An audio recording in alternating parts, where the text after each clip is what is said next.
Welcome, everyone, to the Student Ministry Podcast. My name is Steve Cullum, and I'm your host for episode 57 of the Student Ministry Podcast. Today, we're going to be talking to a good friend of mine for several years, Tom Pounder.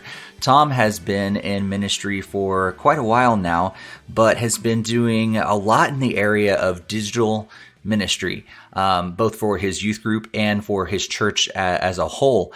And I thought it'd be great to talk to him, especially right now when we are in the middle of this pandemic and trying to figure out what ministry looks like right now and moving forward. What does it look like to do digital youth ministry moving forward?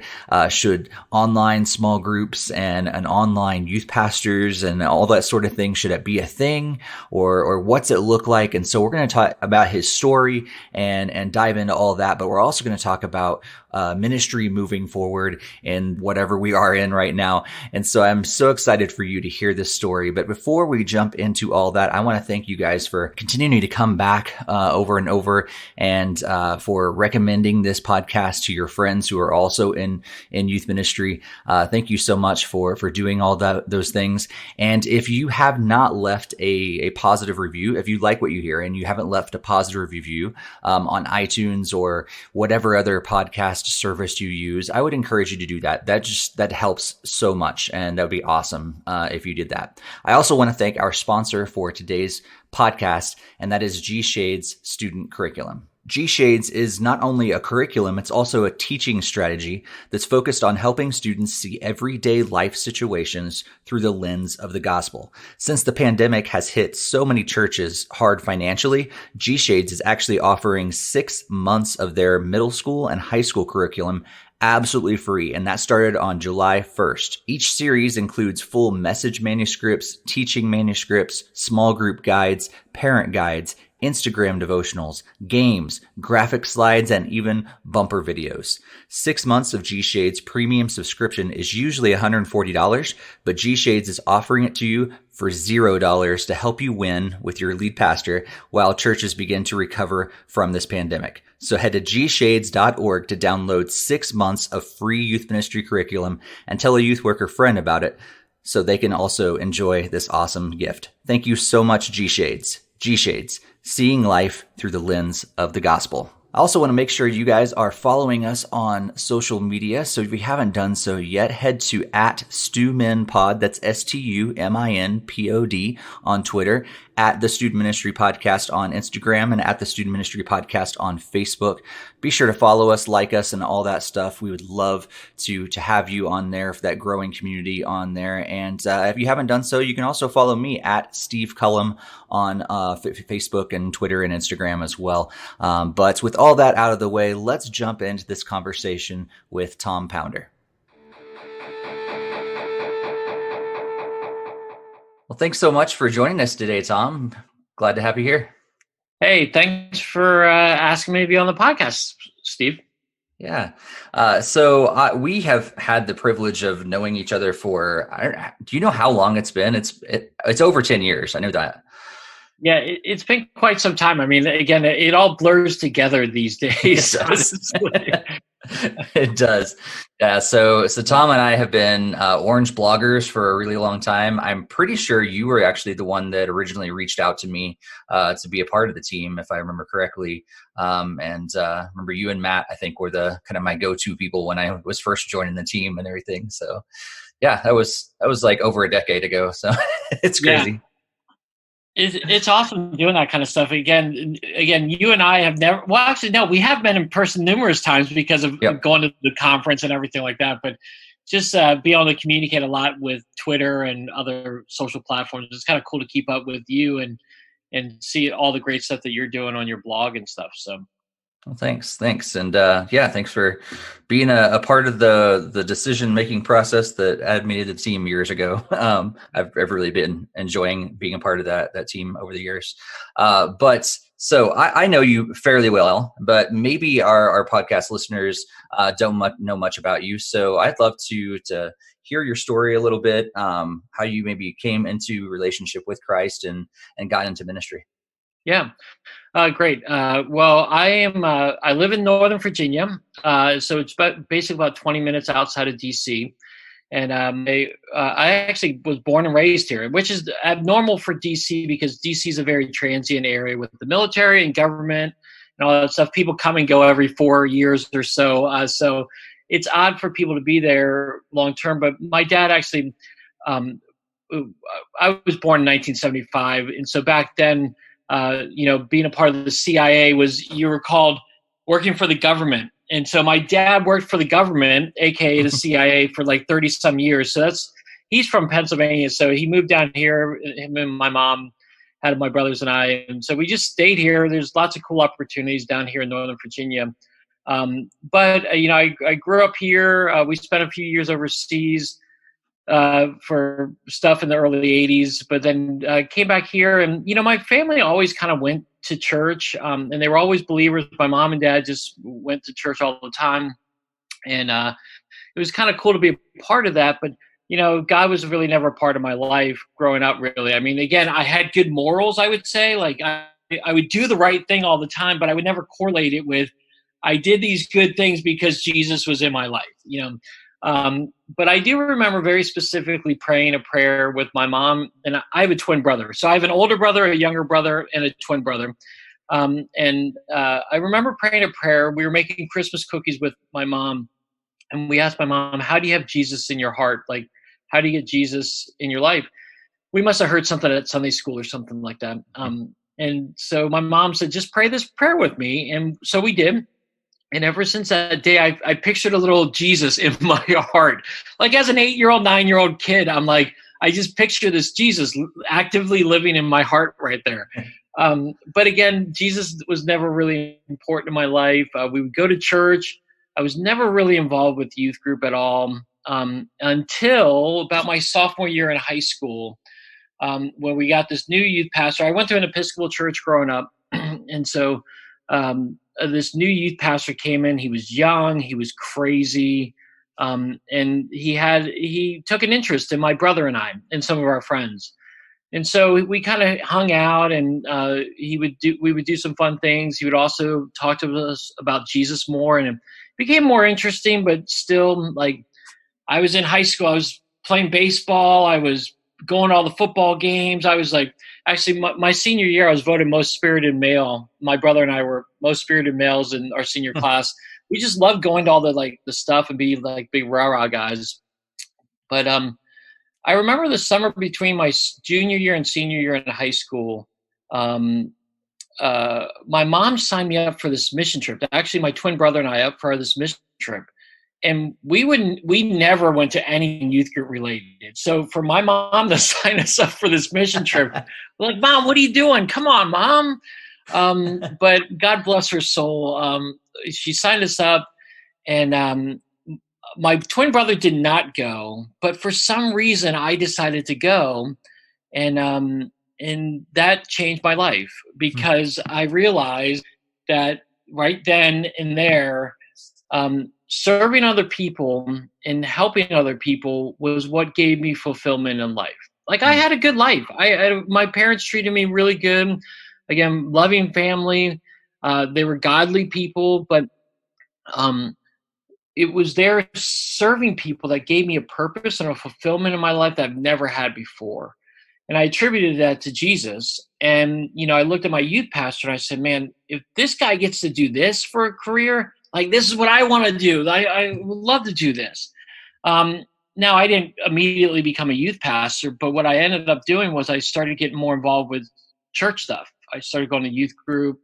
I started getting involved with a small group. And I started memorizing scripture. I actually started reading the Bible first, and then I started memorizing scripture. I remember back in the days, my mom would always make us memorize scripture from time to time, and I would always look for the shortest verse in the Bible, as I think most kids would, Yeah.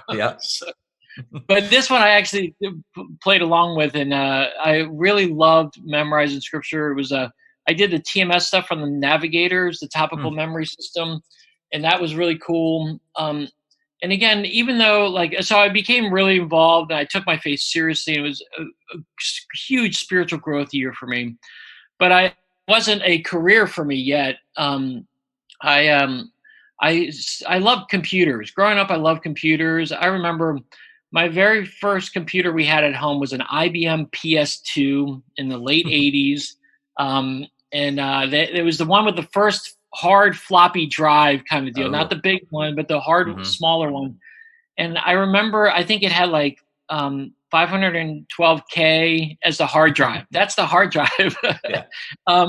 And I erased it one day. And my mom was like, "Oh, Tom, what did you do?" I was just playing around with it. I was so curious with it.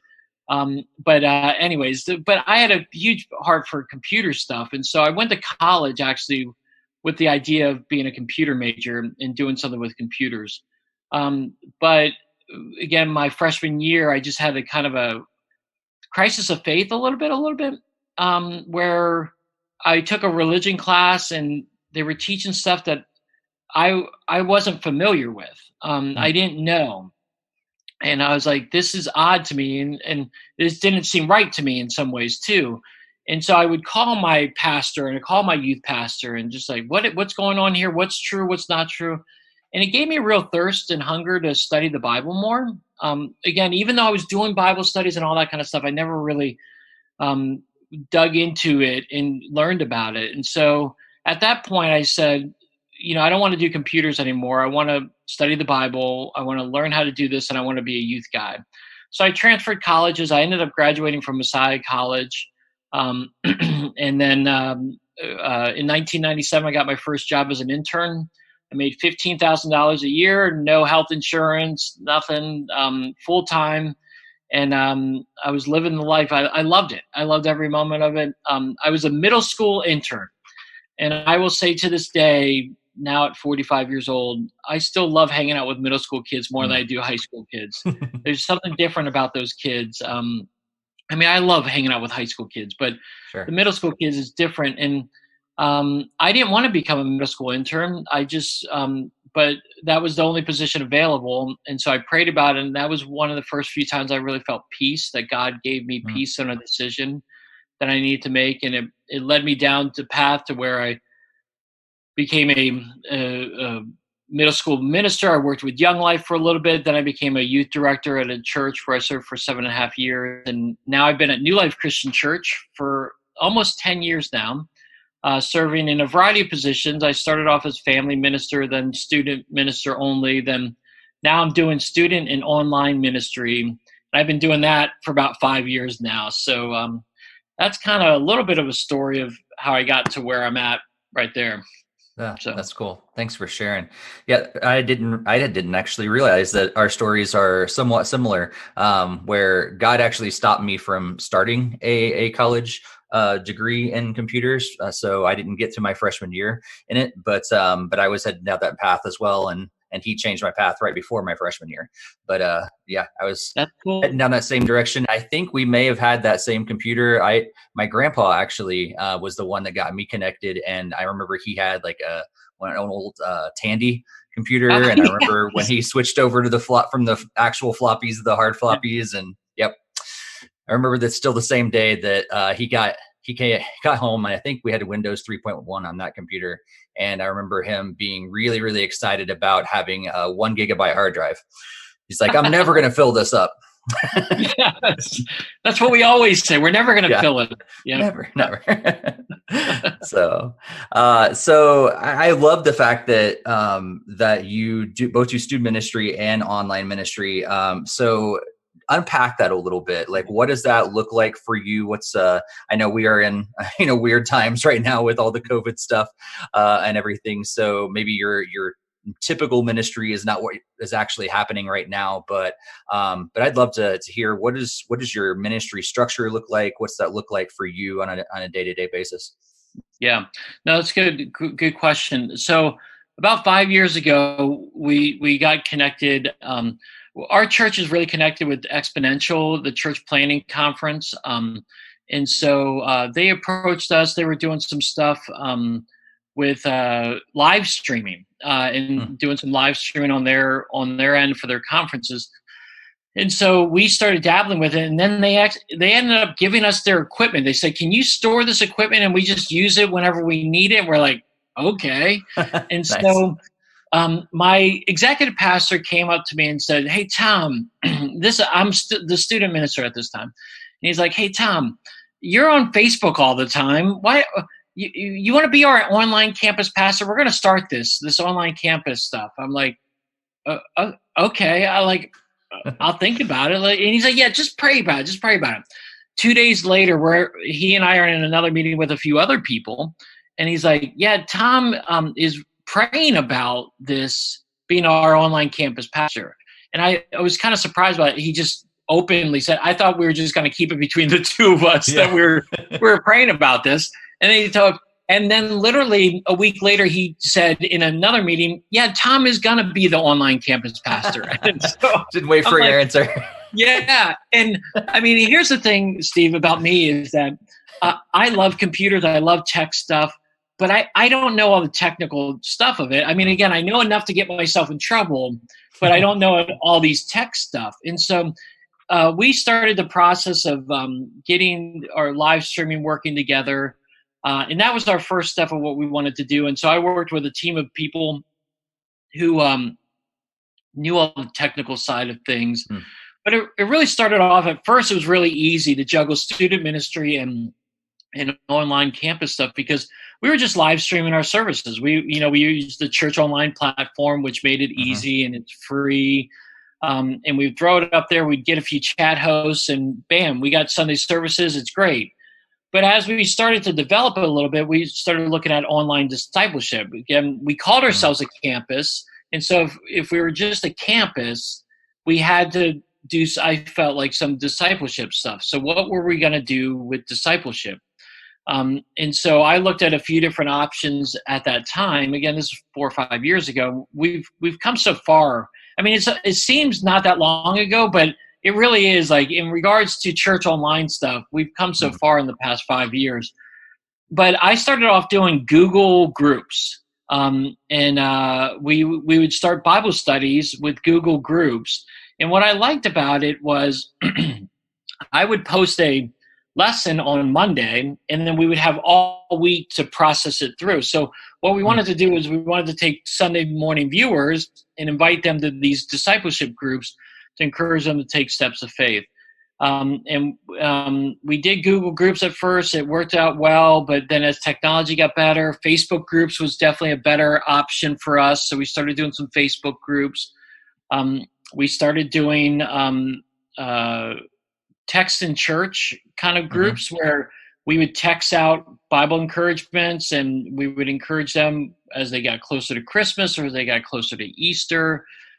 We really tried to seek engagement all throughout the week with them, not just on Sunday morning live streaming. And what we would end up doing too is we started rebroadcasting our services and trying to make connections throughout the week with people and start utilizing email a little bit.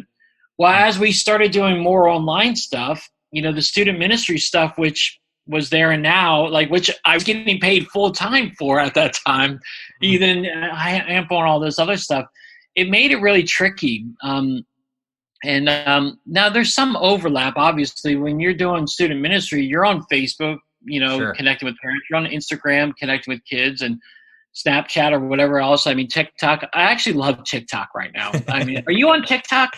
I'm on there. Yeah, I get overwhelmed by TikTok still. Like I need to train the algorithm a little more because I get on there and there's a whole bunch of stuff I don't want to see still. So I think I need to find some people I want to follow and hopefully start seeing stuff that I want to see now. Yeah, I created one during this COVID season, and I love it. Now it's a whole different bag, but Sure. I find myself liking it a whole lot more than I do liking getting on Instagram right now. It's really interesting how it did switch, because I remember when I came to this church, I remember 3 years ago, we would joke about TikTok and we were like, haha, whatever. And now probably 90% of our students have accounts. Yeah. Well, I remember, because I wrote a blog about this a while back, but it used to be called Musical.ly, and my Yep. girls, when they were like tweens, my own girls would play this Musical.ly thing, and it was all just dance stuff. And then TikTok bought it out and all this stuff, and I kind of poo-pooed it until we're all online, and I'm like, what other content can we create? So anyway, so it's a juggling act, Steve, honestly, because a lot of what you do in student ministry, you have those in-person connections. You need that stuff. And then a lot of what you do online it's actually all online. Obviously, you want to work them to get to come into physical church location. You want to work it to where they might come to your student ministry if they're local. But it's really two different bags. And I actually found myself when I was really focused on online stuff, there was like almost like a little depression going on because I didn't have that face-to-face interaction with people as much. And then, so when I dig deep into student ministry where there's so much physical contact and just face-to-face interactions, going out to coffees or doing Bible studies, it's really just kind of a fun thing to do that way. Yeah, that's really cool. One thing it's funny that you mentioned, if the students or the people that you're reaching are, local, the goal would be to try to connect them. But I think that one of the cool things that we've seen, I'm assuming you guys have seen as well, is we're reaching people that are way out of our, local, church, the normal range of people that we would reach. Like we've had people from all over the country, sometimes other countries, that will tune in and get connected. We did game nights for a while at the very beginning of all this. And we had a kid that would come in from Ohio, and we're in Colorado. He's like, I just love hanging out with you guys. And we're like, so we got to share our faith with them a little bit. And it was just a really cool thing. And all we were going to do was put Jackbox on YouTube. And we ended up, connecting with a teenager out of Ohio and hopefully, to help them take one step closer to Jesus through the whole thing. Yeah. No, it's great. Online provides you so many opportunities. And again, doing your game nights. I mean, seeing you do those game nights with Jackbox gave me the inspiration. We modified it a little bit. We couldn't do exactly what you were doing, but we doing game nights using Jackbox stuff. I mean, it's fantastic. The kids love it. I mean, it is a great tool. Yeah, it definitely is. So I'd love to know, like, thinking in the future, because normally, on every one of these episodes, we talk about what your ministry currently look like. But I'd love to maybe speculate a little bit, like dream a little bit. Where is God taking ministry in the future, specifically student ministry, when we think about online? Like, do you have any insights, especially being in that world for 5 years already? Yeah, I there's a few different thoughts I've had about this. Is that, I think a lot of the fear that people had about doing online ministry to start was that it was going to take people away from your existing church building or your existing group. There's all that fear, and it really is fear. It's unfounded. It's not true. But the reality is, I think what we discovered through this COVID thing is that people crave that face-to-face interaction. And as much as we can do online stuff, Zoom fatigue is real.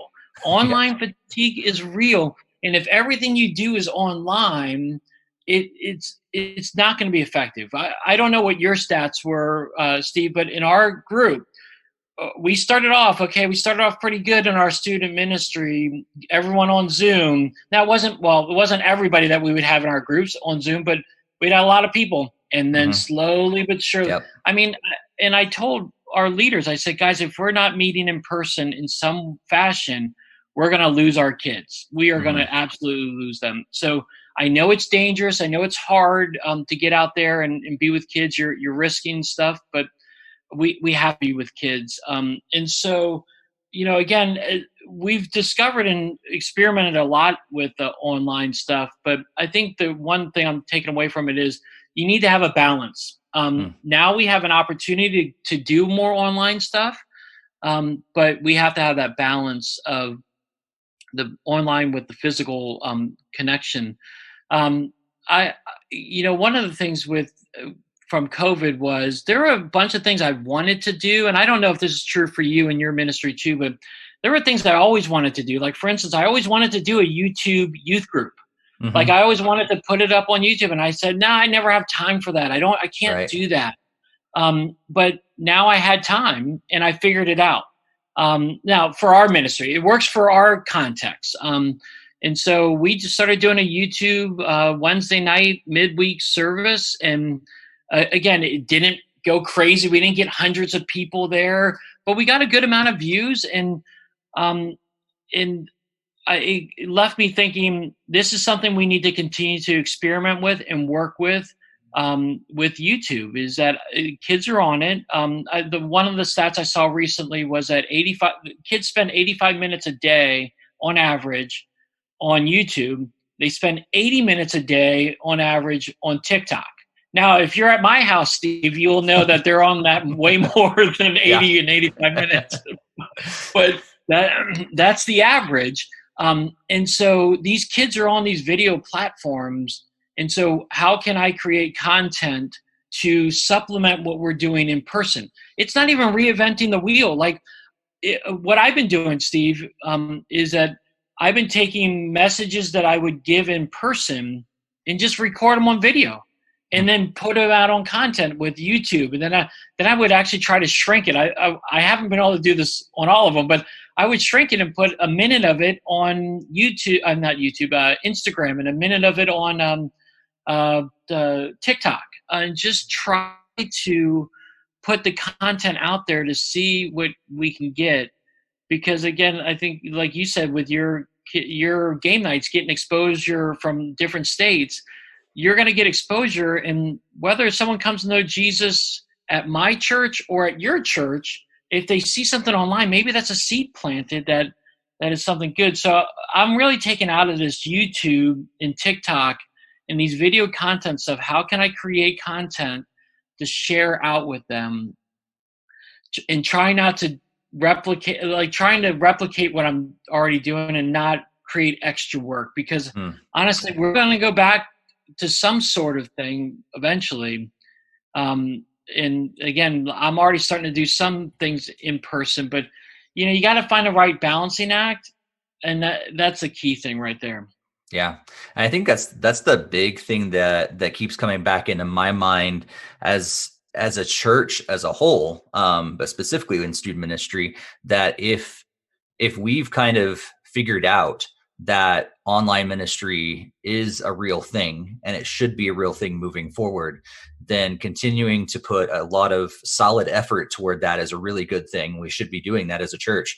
But also we are going to hopefully be able to meet back in person again and be able to do, quote unquote, real ministry, whatever that looks like in the future, again in person. So real ministry happening in person, real ministry happening online. And all of a sudden my mind's just going, how are we going to be able to do both and focus on both in the right way? And so I don't know, my thoughts even go to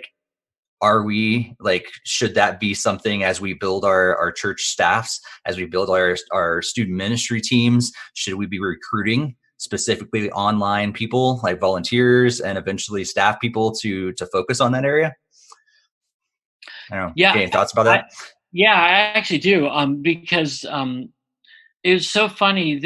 Every summer we do summer interns at my church, and I go around and recruit them. I live out my college years all over again and stay on campuses and stuff. But we had some college kids that were supposed to come in, but because of COVID, they couldn't come in. We didn't have any physical ministry for them to do. So what I asked one of the guys, the kid needed credit for college. So I talked to his instructor. I'm like, here's the deal. Let's throw this outside the box here. What if we just hired him as a virtual guy? He's from Texas, so he was going to come to Virginia and hang with us for the few months. I said, he can stay in Texas. We'll do this all through Zoom. I can give him training and equipping and whatnot. But I would love to do this virtual internship with him. And I even wrote up a job description and everything. The guy ended up turning it down, saying, nah, I don't. Now, I said this around mid-May, when COVID was still like, maybe we might be okay in June. Yeah. Here it is, July.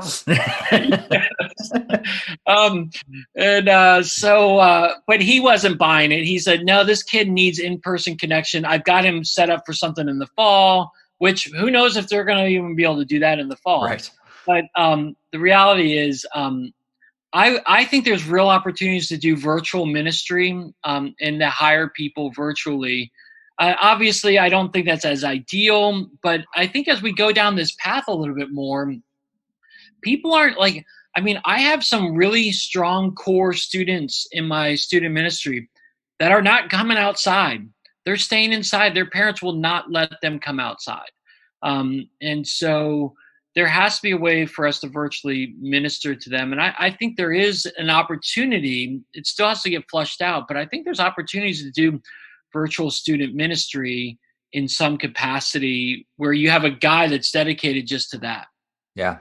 Yeah. That's cool. It's interesting. You mentioned that you have students that are core students that are just not a part of that. And that's actually got me thinking about how all of this like pushed us forward as a culture so fast into technology and things that we were not okay with, video calls and things like that now all of a sudden are a normal thing. So even to let our existing small group leaders know, hey, if you've got a student that is going on vacation or going to be traveling and they're not going to make it to your small group, consider opening a laptop or whatever and firing up Zoom and let them still participate. And maybe they'll actually still be able to be connected even if they are away from the church or whatever. And I think, little things like that are interesting. But it also gets me thinking, should we have online small groups for students? Should that be a thing that this may be the first step for students that aren't ready to come to the church building yet? I don't know. It gets me kind of thinking about that kind of stuff too. No, I think you're right on. What we're planning on doing right now, as we speak right now, it could change. But what I like to do is every time we have an in-person gathering, to have a laptop or an iPad set up on Zoom so that people can experience it. Now, it's not going to be the same experience, and which will hopefully then take them from, hey, if I'm just checking this out for the first time, I can check it out, and then maybe I'll come in a week or two, kind of like what they do with online church right now. But, I do think that's a really good option, Steve, because it gives kids an opportunity that if for some reason they're traveling or whatnot, they can participate. When we were online only, I do an alumni group too over the summer. And I just threw it out to everyone of our alumni group, people who don't even live in our area anymore. And one of the kids from Texas connected with us. He moved to Texas a few years ago, and he would chime in every single week. It was really cool that provided the opportunity for him to connect like that. So I think you're right on there. These online small groups, I think, are a real possibility. It still seems weird now, but who knows when we're talking in a year from now, when we see each other at the Orange Conference next year, who knows? Maybe we are all doing online groups. Right. I forget who was telling me the other day, but there was someone that said, as we think about our high school students transitioning into college, to also think about, maybe you could do an existing, a graduate group that also helps them, take that next step into their faith, eventually get connected, but it's still an online group that continues to go. Yeah, I think that this opens up lots of possibilities. And I think one of the key things, and I'm sure you're experiencing this as well, is just you have to set boundaries now. Whereas before, like, we have a workaholic environment, whatever, you have to set boundaries, because if you're always working, you're not replenishing your own soul. And now that you're online, there's never a time that you can't be working, and so that's where we have to draw the boundaries too. So yeah. How has that been for you? Like, is there any certain things that you've had to put in place to make sure that you have those boundaries? Because you got 5 years in advance on us. Yeah, but it's so funny, because while we were still doing a good amount of stuff online, when we went online only, we went super online. Like they were doing our church, because everyone became a digital minister now. Everyone became an online minister. And so our church is like, we've got to have video devotionals every single day. And I'm like, what the? I mean, every day? That's a lot. But they were doing video devotions every day. They were sending texts out all the time. It was supercharged. And a month in, I was spent. I was like, I can't do this anymore. Like, I don't know what to do, because even though we were familiar with what we were doing and comfortable with it, we just went so far overboard, and it got to the point where I just had to say, why am I watching a movie with my kids with my laptop on? Forget this. And I just would shut my monitor, and I'm like, work can happen tomorrow. There's always work to be done. We all know that. We just have to do it. And if you don't have boundaries in place, you'll get abused on it. Like if you don't have your family members holding you in check, your wife or your spouse or your kids holding you in check, I mean, I have a tendency to work way too much, and so I just gotta shut the computer and just say, okay, I'm done. God is good. God has been honored. But yeah. I wish I had better advice for you, Steve. No, I mean that's huge. I mean, just I think the best advice really is to sometimes just shut the laptop, turn the phone off, and just really create those hard boundaries. Because I've also found it, like there are certain people on our church staff that were very compartmentalized kind of people. They came by that naturally. So this was really hard for them. I have always lived a life where lines have been blurred. So the transition into this lifestyle was easier for me, but the challenges were still there because I was working, sometimes not 24/7, but pretty close to 24/7 at times. And I needed to take that time to just focus on my relationship with God, just focus on family, just get away, get outside, go for a hike, whatever it was, to just step away from work because it's really easy to get burned out during this time. Yep. I agree completely. So, Tom, you've shared some awesome advice already and some tips, but our podcast listeners I'm sure they're chomping at the bit. What other tips and tricks have you learned over the years that you'd like to share with our audience? A lot of times I love to ask this question. Hopefully it doesn't throw you off what you're planning to share, but like if you could think back, 10 years ago, if you could share, some things, or 20 years ago, whatever it was, it's like, okay, Tom, if you're starting out a ministry, you need to do this now, the things that you've learned now that could have made ministry better.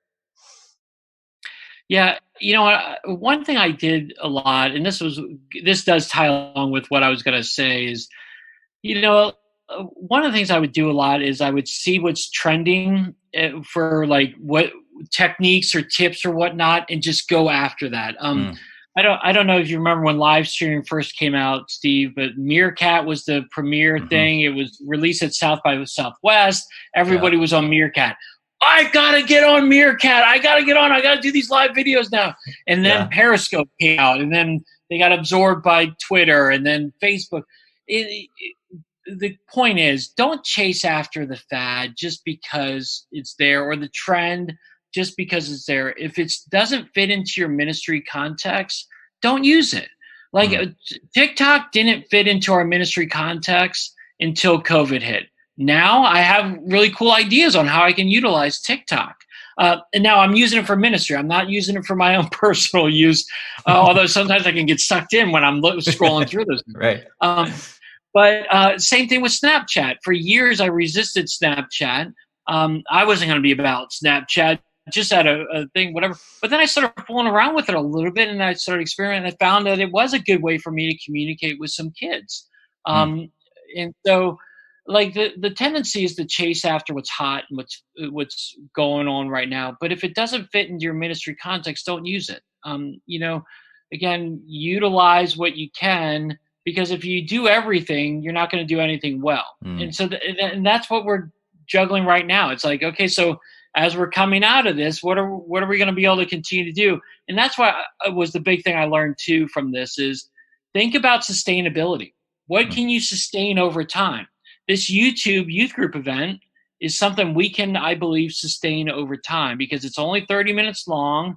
We can record segments at a time in preparation and all that kind of stuff. So I figured it out how we can sustain it over time. If you cannot sustain what you're doing, then don't dive into it. And that's where tech can get you really crazy because you think you got your phone with you, you got everything, you can do everything. Well, no, not really. So those are some of the things that I kind of figured out along this that I think would be good tips moving forward.